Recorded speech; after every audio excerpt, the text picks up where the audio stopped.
Better me. Better me. Better me. Better me. It's better me. Hopefully. Bonus episode. There's so many great parts of the people that we interview on Better Me, hopefully, and we can't fit them all into one podcast. Otherwise, they'll just be too long. So we've decided to start doing little bonus episodes. And this one is from our medication episode with the one and only Jazz Thornton. We met when were you like 13? 14? How old were you? I reckon I was like, 12, 13. Like, I was young. So I was doing the Edge Night show and you listened and you used to message me on Twitter.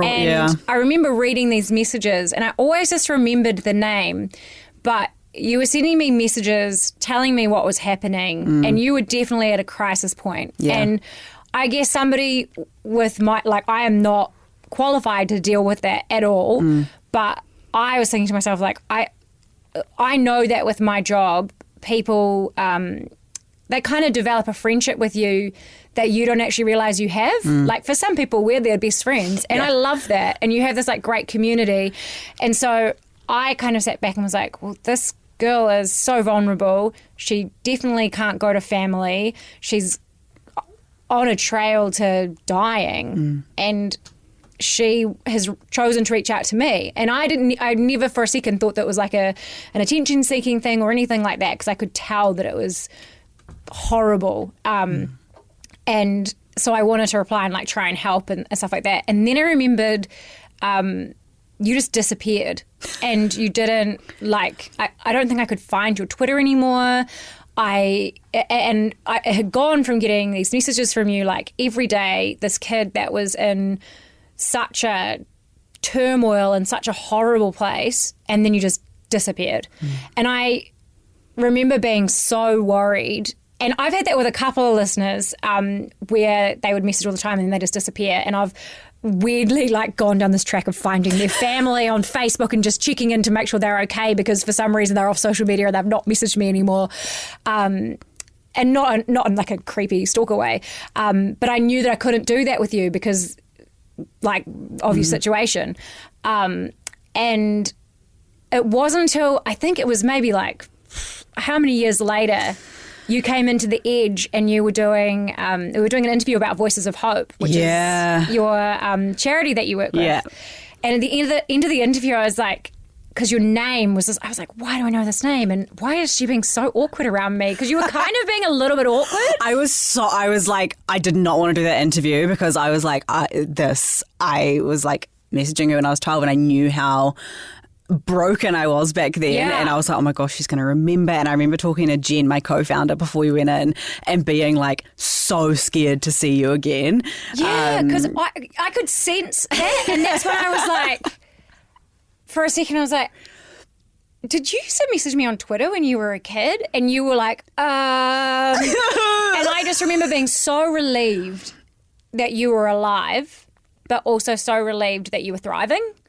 And I just think that I look back at that kid and that journey that you went on, and we did almost lose you, and to now where you are is so incredible. So like, I know that you feel like going on medication means you go back to that thing, but it's really like you're not. You're just maintaining something that keeps you from going to that place. Which is exactly what you said to me when I was like, I need to go back on this. And that's what people are telling me to do. But and I think it was really helpful to be talking to you at that point, because I think in my current world, I think are one of the only people who did know of me, at least during that time. A lot of people want to know what side effects they experienced. So for you going on to sertraline, my experience was I was really tired, and so my psychiatrist moved me to taking it in the afternoon so it would help me sleep better, and that's been fantastic. I sometimes get really bad night sweats, especially if it's like coming up to my period, and also I remember having quite crazy dreams.